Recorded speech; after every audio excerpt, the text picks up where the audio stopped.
ॐ श्री गणेशाय नमः। अथ श्री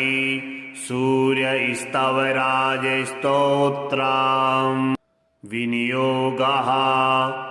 ॐ श्री सूर्यस्तवराजस्तोत्रस्य श्री वसिष्ठ ऋषिः अनुष्टुप् छन्दः। श्री सूर्यो देवता सर्वपापक्षयपूर्वक सर्वरोगोपशमनार्थे पाठे विनियोगः। ध्यानं रथस्थां चिन्तयेद्भानुं द्विभुजां रक्तवाससे दाढ्मी पुष्पसङ्काशं पद्मादिभिः अलङ्कृतम् विकर्तनो विवश्वाश्च मार्तण्डो भास्करो रविः लोकप्रकाशकः श्रीमान् लोकचक्षुग्रहेश्वरः लोकसाक्षी त्रिलोकेशः कर्ता हर्ता तमिस्रः तपनः तापनः शैव शुचिः सप्ताश्ववाहनः गभस्तिहस्तो ब्रन्धश्च सर्वदेव नमस्कृतः एकविंशति इत्येषा स्तव इष्टः सदा मम श्रीः आरोग्यकरः शैव धनवृद्धि यशस्करः स्तवराज इति ख्यातः त्रिषु लोकेषु विश्रुतः यः एतेन महाबाहो द्वे सन्धे स्तिमितोदये स्तौति मां प्रणतो भूत्वा सर्वपापैः प्रमुच्यते कायिकं वाचिकं चैव मानसं यस्य दुष्कृतम् एकजप्तेन तत्सर्वं प्रणश्यन्ति ममाग्रतः एकजप्यस्य होमस्य सन्ध्योपासनमेव च बलिमन्त्रो अर्घ्यमन्त्रस्य धूपमन्त्रस्य तथैव च अन्नप्रदाने स्नाने च प्रणिपाति प्रदक्षिणे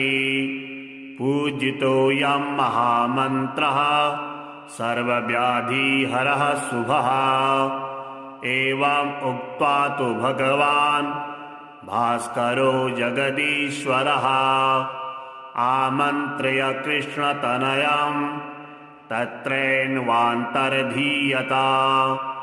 शाम्बो अपि स्तवराजेन स्तुत्वा सप्ताश्ववाहनः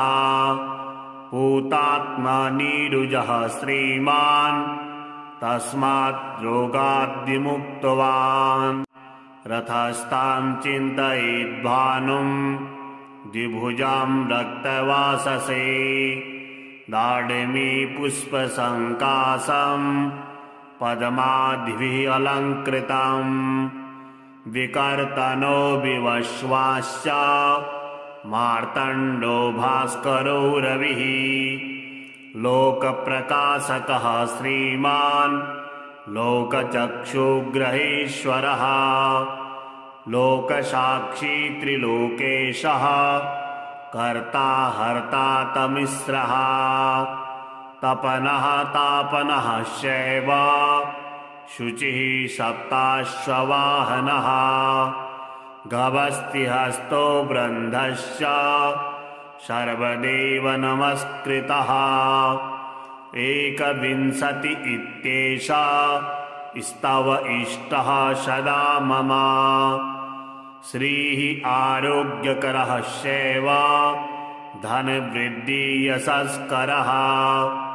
स्तवराज इति ख्यातः त्रिषु लोकेषु विश्रुतः यः एतेन महाबाहो द्वे सन्धे स्तिमितोदये स्तौति मां प्रणतो भूत्वा सर्वपापैः प्रमुच्यते कायिकं वाचिकं चैव मानसं यश्च दुष्कृतम् एकजप्तेन तत्सर्वं प्रणश्यन्ति ममाग्रतः एकजप्यस्य होमस्य सन्ध्योपासनमेव च बलिमन्त्रो अर्घमन्त्रस्य धूपमन्त्रस्य तथैव च अन्नप्रदाने स्नाने च प्रणिपाते प्रदक्षिणे पूजितोऽयं महामन्त्रः सर्वव्याधिहरः शुभः एवम् उक्त्वा तु भगवान् भास्करो जगदीश्वरः आमन्त्र्य कृष्णतनयं तत्रैन्वान्तर्धीयत शाम्बो अपि स्तवराजेन स्तुत्वा सप्ताश्ववाहनः पूतात्मनीरुजः श्रीमान् तस्मात् रोगाद्विमुक्तवान् रथस्थां चिन्तयेद्भानुं द्विभुजां रक्तवाससे दाढ्मी पुष्पसङ्काशं पद्मादिभिः अलङ्कृतं विकर्तनो विवश्वाश्च मार्तण्डो भास्करो रविः लोकप्रकाशकः श्रीमान् लोकचक्षुग्रहेश्वरः लोकसाक्षी त्रिलोकेशः कर्ता हर्ता तमिस्रः तपनः तापनः शैव शुचिः सप्ताश्ववाहनः गभस्तिहस्तो ब्रन्धश्च सर्वदेव नमस्कृतः एकविंशति इत्येषा स्तव इष्टः सदा मम श्रीः आरोग्यकरः शैव धनवृद्धियशस्करः स्तवराज इति ख्यातः त्रिषु लोकेषु विश्रुतः यः एतेन महाबाहो द्वे सन्धे स्तिमितोदये स्तौति मां प्रणतो भूत्वा सर्वपापैः प्रमुच्यते कायिकं वाचिकं चैव मानसं यश्च दुष्कृतम् एकजप्तेन तत्सर्वं प्रणश्यन्ति ममाग्रतः एकजप्यस्य होमस्य सन्ध्योपासनमेव च बलिमन्त्रो अर्घमन्त्रस्य धूपमन्त्रस्य तथैव च अन्नप्रदाने स्नाने च प्रणिपाते प्रदक्षिणे पूजितोऽयं महामन्त्रः सर्वव्याधिहरः शुभः एवम् उक्त्वा तु भगवान् भास्करो जगदीश्वरः आमन्त्र्य कृष्णतनयं तत्रैन्वान्तर्धीयत शाम्बो अपि स्तवराजेन स्तुत्वा सप्ताश्ववाहनः पूतात्मनीरुजः श्रीमान् तस्मात् रोगाद्विमुक्तवान् रथस्थां चिन्तयेद्भानुं द्विभुजां रक्तवाससे दाढ्मी पुष्पसङ्काशं पद्मादिभिः अलङ्कृतं विकर्तनो विवश्वाश्च मार्तण्डो भास्करो रविः लोकप्रकाशकः श्रीमान् लोकचक्षुग्रहेश्वरः लोकसाक्षी त्रिलोकेशः कर्ता हर्ता तमिस्रः तपनः तापनः शैव शुचिः सप्ताश्ववाहनः गभस्तिहस्तो ब्रन्धश्च सर्वदेव नमस्कृतः एकविंशति इत्येषा स्तव इष्टः सदा मम। श्रीः आरोग्यकरः शैव धनवृद्धियशस्करः स्तवराज इति ख्यातः त्रिषु लोकेषु विश्रुतः। यः एतेन महाबाहो द्वे स्तिमितोदये स्तौति मां प्रणतो भूत्वा सर्वपापैः प्रमुच्यते। कायिकं वाचिकं चैव मानसं यश्च दुष्कृतम् एकजप्तेन तत्सर्वं प्रणश्यन्ति ममाग्रतः। एकजप्यस्य होमस्य सन्ध्योपासनमेव च बलिमन्त्रो अर्घ्यमन्त्रस्य धूपमन्त्रस्य तथैव च अन्नप्रदाने स्नाने च प्रणिपाति प्रदक्षिणे पूजितोऽयं महामन्त्रः सर्वव्याधिहरः शुभः। एवम् उक्त्वा तु भगवान् भास्करो जगदीश्वरः आमन्त्र्य कृष्णतनयं तत्रैन्वान्तर्धीयत। शाम्बो अपि स्तवराजेन स्तुत्वा सप्ताश्ववाहनः भूतात्मा नीरुजः श्रीमान्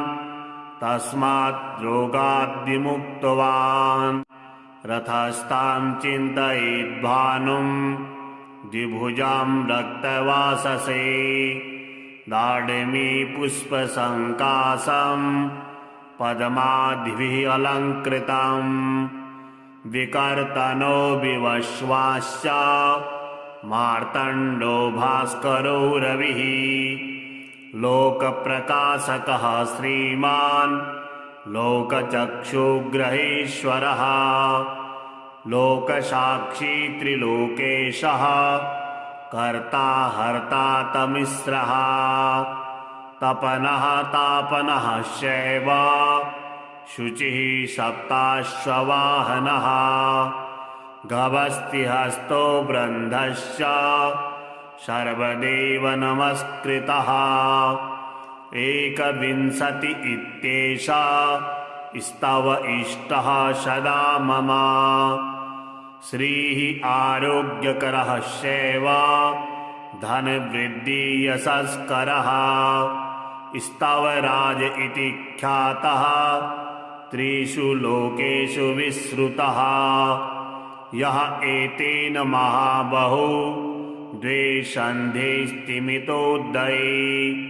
स्तौति मां प्रणतो भूत्वा सर्वपापैः प्रमुच्यते। कायिकं वाचिकं चैव मानसं यश्च दुष्कृतम् एकजप्तेन तत्सर्वं प्रणश्यन्ति ममाग्रतः। एकजप्यस्य होमस्य सन्ध्योपासनमेव च बलिमन्त्रो अर्घ्यमन्त्रस्य धूपमन्त्रस्य तथैव च अन्नप्रदाने स्नाने च प्रणिपाति प्रदक्षिणे पूजितोऽयं महामन्त्रः सर्वव्याधिहरः शुभः। एवम् उक्त्वा तु भगवान् भास्करो जगदीश्वरः आमन्त्र्य कृष्णतनयं तत्रैन्वान्तर्धीयत। शाम्बो अपि स्तवराजेन स्तुत्वा सप्ताश्ववाहनः भूतात्मा नीरुजः श्रीमान् तस्मात् रोगाद्विमुक्तवान्। रथस्थां चिन्तयेद्भानुं द्विभुजां रक्तवाससे दाढ्मी पुष्पसङ्काशं पद्मादिभिः अलङ्कृतं विकर्तनो विवश्वाश्च मार्तण्डो भास्करो रविः लोकप्रकाशकः श्रीमान् लोकचक्षुग्रहेश्वरः लोकसाक्षी त्रिलोकेशः कर्ता हर्ता तमिस्रः तपनः तापनः शैव शुचिः सप्ताश्ववाहनः गभस्तिहस्तो ब्रन्धश्च सर्वदेव नमस्कृतः एकविंशति इत्येषा स्तव इष्टः सदा मम श्रीः आरोग्यकरः शैव धनवृद्धियशस्करः स्तवराज इति ख्यातः त्रिषु लोकेषु विश्रुतः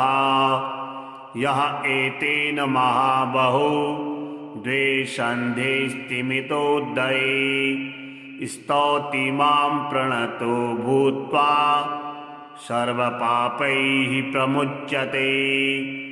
कायिकं वाचिकं चैव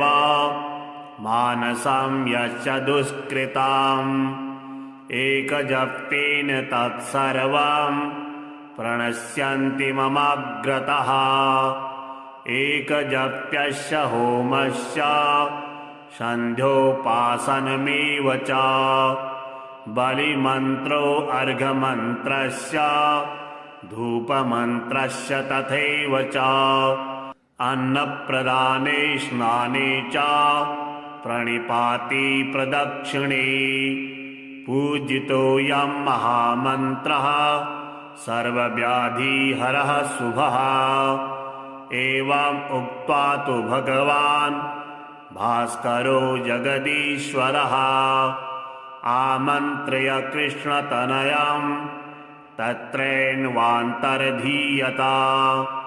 शाम्बो अपि स्तवराजेन स्तुत्वा सप्ताश्ववाहनः भूतात्मनीरुजः श्रीमान् तस्मात् रोगाद् विमुक्तवान् रथस्थां चिन्तयेद्भानुं द्विभुजां रक्तवाससे दाढ्मी पुष्पसङ्काशं पद्मादिभिः अलङ्कृतम् विकर्तनो विवश्वाश्च मार्तण्डो भास्करो रविः लोकप्रकाशकः श्रीमान् लोकचक्षुग्रहेश्वरः लोकसाक्षी त्रिलोकेशः कर्ता हर्ता तमिस्रः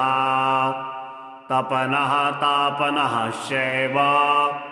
शुचिः सप्ताश्ववाहनः गभस्तिहस्तो ब्रन्धश्च सर्वदेव नमस्कृतः एकविंशति इत्येषा स्तव इष्टः सदा मम श्रीः आरोग्यकरः शैव धनवृद्धियशस्करः स्तवराज इति ख्यातः त्रिषु लोकेषु विश्रुतः यः एतेन महाबाहो द्वे सन्धे स्तिमितोदये स्तौति मां प्रणतो भूत्वा सर्वपापैः प्रमुच्यते कायिकं वाचिकं चैव मानसं यश्च दुष्कृतम् एकजप्तेन तत्सर्वं प्रणश्यन्ति ममाग्रतः एकजप्यस्य होमस्य सन्ध्योपासनमेव च बलिमन्त्रो अर्घ्यमन्त्रस्य धूपमन्त्रस्य तथैव च अन्नप्रदाने स्नाने च प्रणिपाति प्रदक्षिणे पूजितोऽयं महामन्त्रः सर्वव्याधिहरः शुभः एवम् उक्त्वा तु भगवान् भास्करो जगदीश्वरः आमन्त्र्य कृष्णतनयं तत्रैन्वान्तर्धीयत शाम्बो अपि स्तवराजेन स्तुत्वा सप्ताश्ववाहनः भूतात्मनीरुजः श्रीमान् तस्मात् रोगाद्विमुक्तवान् रथस्तां चिन्तयेद्भानुं द्विभुजां रक्तवाससे दाडिमी पुष्पसङ्कासं पद्मादिभिः अलङ्कृतं विकर्तनो विवश्वाश्च मार्तण्डो भास्करो रविः लोकप्रकाशकः श्रीमान् लोकचक्षुग्रहेश्वरः लोकसाक्षी त्रिलोकेशः कर्ता हर्ता तमिस्रः तपनः तापनः शैव शुचिः सप्ताश्ववाहनः गभस्तिहस्तो ब्रन्धश्च सर्वदेव नमस्कृतः एकविंशति इत्येषा स्तव इष्टः सदा मम श्रीः आरोग्यकरः शैव धनवृद्धियशस्करः स्तवराज इति ख्यातः त्रिषु लोकेषु विश्रुतः यः एतेन महाबाहो द्वे सन्धे स्तिमितोदये स्तौति मां प्रणतो भूत्वा सर्वपापैः प्रमुच्यते कायिकं वाचिकं चैव मानसं यश्च दुष्कृतम् एकजप्तेन तत्सर्वं प्रणश्यन्ति ममाग्रतः एकजप्यस्य होमस्य सन्ध्योपासनमेव च बलिमन्त्रो अर्घमन्त्रस्य धूपमन्त्रस्य तथैव च अन्नप्रदाने स्नाने च प्रणिपाति प्रदक्षिणे पूजितोऽयं महामन्त्रः सर्वव्याधिहरः शुभः एवम् उक्त्वा तु भगवान् भास्करो जगदीश्वरः आमन्त्र्य कृष्णतनयं तत्रैन्वान्तर्धीयत शाम्बो अपि स्तवराजेन स्तुत्वा सप्ताश्ववाहनः भूतात्मनीरुजः श्रीमान् तस्मात् रोगाद्विमुक्तवान् रथस्तां चिन्तयेद्भानुं द्विभुजां रक्तवाससे दाडिमी पुष्पसङ्कासं पद्मादिभिः अलङ्कृतं विकर्तनो विवश्वाश्च मार्तण्डो भास्करो रविः लोकप्रकाशकः श्रीमान् लोकचक्षुग्रहेश्वरः लोकसाक्षी त्रिलोकेशः कर्ता हर्ता तमिस्रः तपनः तापनः शैव शुचिः सप्ताश्ववाहनः गभस्तिहस्तो ब्रन्धश्च सर्वदेव नमस्कृतः एकविंशति इत्येषा स्तव इष्टः सदा मम श्रीः आरोग्यकरः शैव धनवृद्धियशस्करः स्तवराज इति ख्यातः त्रिषु लोकेषु विश्रुतः यः एतेन महाबाहो द्वे सन्धे स्तिमितोदये स्तौति मां प्रणतो भूत्वा सर्वपापैः प्रमुच्यते कायिकं वाचिकं चैव मानसं यश्च दुष्कृतम् एकजप्तेन तत्सर्वं प्रणश्यन्ति ममाग्रतः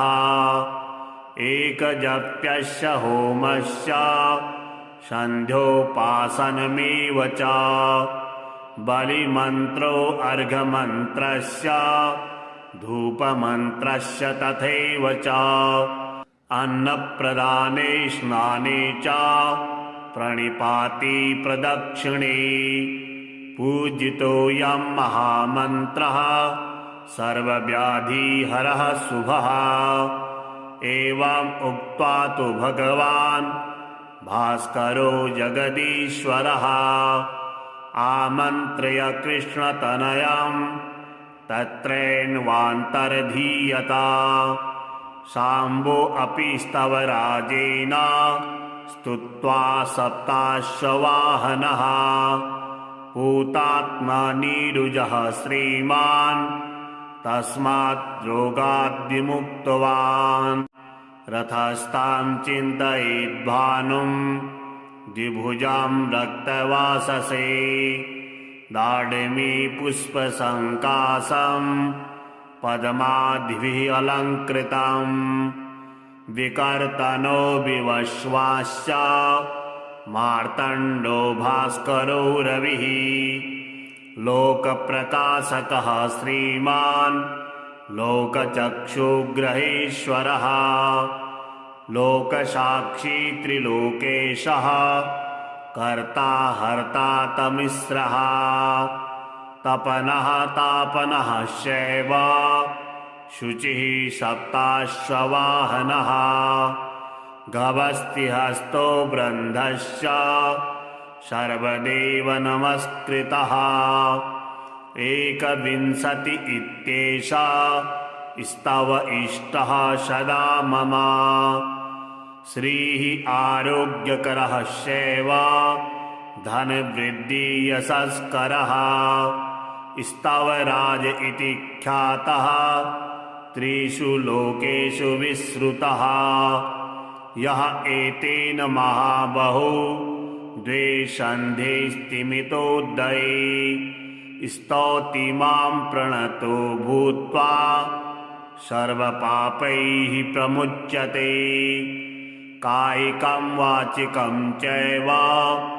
मानसं यश्च दुष्कृतम् एकजप्तेन तत्सर्वं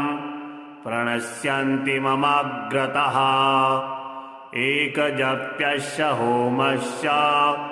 सन्ध्योपासनमेव च बलिमन्त्रो अर्घ्यमन्त्रस्य धूपमन्त्रस्य तथैव च अन्नप्रदाने स्नाने च प्रणिपाति प्रदक्षिणे पूजितोऽयं महामन्त्रः सर्वव्याधिहरः शुभः। एवम् उक्त्वा तु भगवान् भास्करो जगदीश्वरः आमन्त्र्य कृष्णतनयं तत्रैन्वान्तर्धीयत। शाम्बो अपि स्तवराजेन स्तुत्वा सप्ताश्ववाहनः पूतात्मनीरुजः श्रीमान् तस्मात् रोगाद् विमुक्तवान्। रथस्थां चिन्तयेद्भानुं द्विभुजां रक्तवाससे दाडिमी पुष्पसङ्काशं पद्मादिभिः अलङ्कृतम् विकर्तनो विवश्वाश्च मार्तण्डो भास्करो रविः लोकप्रकाशकः श्रीमान् लोकचक्षुग्रहेश्वरः लोकसाक्षी त्रिलोकेशः कर्ता हर्ता तमिस्रः तपनः तापनः शैव शुचिः सप्ताश्ववाहनः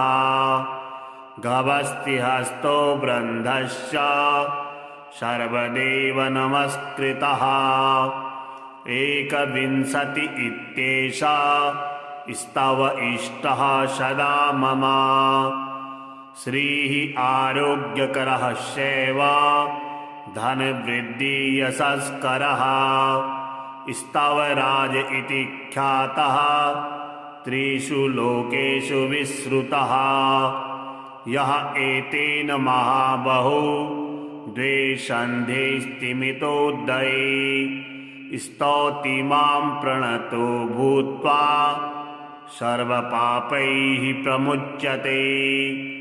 कायिकं वाचिकं चैव मानसं यश्च दुष्कृतम् एकजप्येन तत्सर्वं प्रणश्यन्ति ममाग्रतः। एकजप्यस्य होमस्य सन्ध्योपासनमेव च बलिमन्त्रो अर्घ्यमन्त्रस्य धूपमन्त्रस्य तथैव च अन्नप्रदाने स्नाने च प्रणिपाते प्रदक्षिणे पूजितोऽयं महामन्त्रः सर्वव्याधिहरः शुभः। एवम् उक्त्वा तु भगवान् भास्करो जगदीश्वरः आमन्त्र्य कृष्णतनयं तत्रैन्वान्तर्धीयत। शाम्बो अपि स्तवराजेन स्तुत्वा सप्ताश्ववाहनः भूतात्मनीरुजः श्रीमान् तस्मात् रोगाद्विमुक्तवान्। रथस्थां चिन्तयेद्भानुं द्विभुजां रक्तवाससे दाढ्मी पुष्पसङ्काशं पद्मादिभिः अलङ्कृतं विकर्तनो विवश्वाश्च मार्तण्डो भास्करो रविः लोकप्रकाशकः श्रीमान् लोकचक्षुग्रहेश्वरः लोकसाक्षी त्रिलोकेशः कर्ता हर्ता तमिस्रः तपनः तापनः शैव शुचिः सप्ताश्ववाहनः गभस्तिहस्तो ब्रन्धश्च सर्वदेव नमस्कृतः। एकविंशति इत्येषा स्तव इष्टः सदा मम श्रीः आरोग्यकरः शैव धनवृद्धियशस्करः स्तवराज इति ख्यातः त्रिषु लोकेषु विश्रुतः यः एतेन महाबाहो